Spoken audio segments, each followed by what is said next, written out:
Blue. তো আর বাকি সব কেক হচ্ছে আমি হোয়াইট ক্রিম দিয়ে ফিনিশিং করে নিয়েছিলাম একসাথে। এখানে ১ম যে কেকটা দেখতে পাচ্ছেন, এটা হচ্ছে ২ টা কেক সেম ডিজাইনের মধ্যে ছিল। তো ১ম এ এই ডিজাইনটা আমি করছিলাম।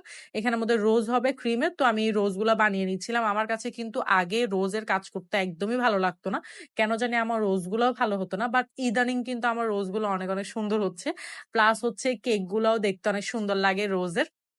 তো এখানের মধ্যে আমি রোজগুলা বসিয়ে দিচ্ছিলাম। এরপর হচ্ছে কিছু গোল্ডেন লিফ বসিয়ে দিচ্ছিলাম, কিছু পার্ল বসিয়ে দিচ্ছিলাম। এই কেকটা ছিল আমার আম্মু নিয়েছিল। আর এই কেকটা হচ্ছে জাস্ট খাবার জন্য নেয়া হয়েছিল। তো এই কারণে তেমন একটা ডিজাইন করিনি। এখন যে কেকটা দেখতে পাচ্ছেন এটা ছিল অর্ডারের।